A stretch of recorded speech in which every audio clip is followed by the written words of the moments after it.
নিকট প্রতিবেশী নেপালের সাথে সাম্প্রতিক বছরগুলোতে সম্পর্ক এতটাই তিক্ত হয়েছে, পার্লামেন্ট মানচিত্র বদলের মতো ঘটনা ঘটেছে। তিনটা রাজনৈতিক দল রাজতন্ত্রের পতনের পর এখানে ছিল, ঘুরে ফিরে তারাই ছিল এবং তারা নিজেরা এবং নিজেদের পরিবার এই দুর্নীতির সাথে আষ্টেপৃষ্ঠে জড়িয়ে গেছিল।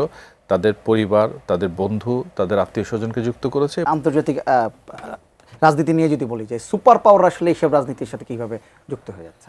মোরলেস আমরা নেপালের দিকে যদি তাকাই, ভারত এবং চীনের প্রভাব এবং এই নেপালকে নিয়ে ভারত চীনের একটা প্রতিযোগিতা খুব স্পষ্টভাবে দেখি এবং কখনো কখনো বলা যায় খুবই দেখতে কদর্য মনে হয় এই প্রতিযোগিতাটা। এবং নিকট প্রতিবেশী নেপালের সাথে সাম্প্রতিক বছরগুলোতে সম্পর্ক এতটাই তিক্ত হয়েছে, পার্লামেন্ট মানচিত্র বদলের মতো ঘটনা ঘটেছে, পার্লামেন্টে বিল পাস হয়েছে।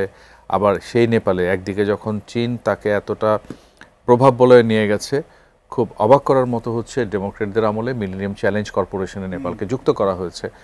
5 বা 7 বছরের মধ্যে প্রথমবারের মতো নেপালের ফরেন মিনিস্টার ওয়াশিংটনে গেছেন, ফুল ফ্লেজেড মিটিং করেছেন।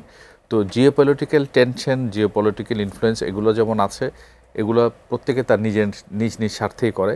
কিন্তু এখনকার যে মুভমেন্টটা এই মুহূর্তে হয়ে গেল, আমি নেপালের সামনে এসে এই তরুণরা জেনজির যে মুভমেন্ট, সেইখানে আমি জিওপলিটিক্সের চাইতে আমার হোমগ্রাউন্ডটাই বেশি এভিডেন্সিয়াল মনে হচ্ছে।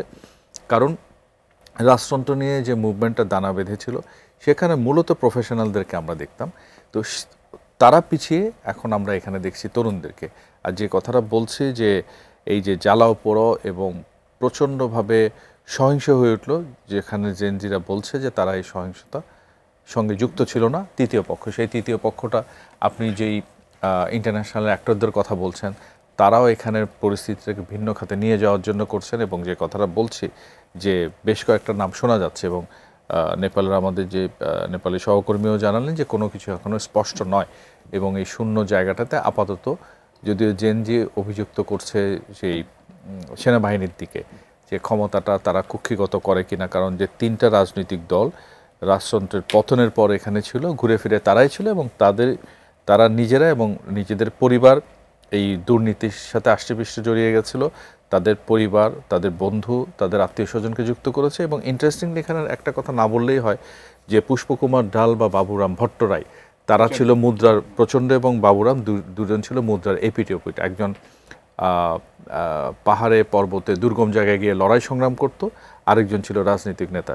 খুব রাজনৈতিক মাওবাদী আন্দোলন শেষ হতে না হতেই খুব বেশি দিন তাদের সেই বন্ধুত্ব সম্পর্ক সেটি টিকে নেয়, দুইজনের পথটা বদলে গেছে। এবং যেই প্রচণ্ড তার জীবনের বড় অংশটাই পাহাড়ে সংগ্রামে জীবন বাজি রেখে লড়াই করেছিলেন, খুব বেশি দিন গেল না, দেখা গেল প্রচণ্ড হয়ে গেছিল, পুরোপুরি আমি কি বলবো যে করাপশনের একটা সিম্বল অফ করাপশনের মূর্তি হয়ে গেছে।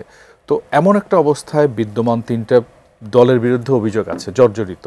তারপর তরুণরা আন্দোলন করে বিক্ষোভ করে সরকার হটিয়ে দিয়ে তাদের সেই হোমওয়ার্ক আছে কিনা এবং সেটা নিয়ে একটা বিরাট প্রশ্ন। তো এমন যখন একটা টালমাটাল অবস্থা, আপনি যে বাইরের শক্তির প্রভাব হস্তক্ষেপ বলছেন, সেগুলো একেবারে উড়িয়ে দেওয়া যায় না।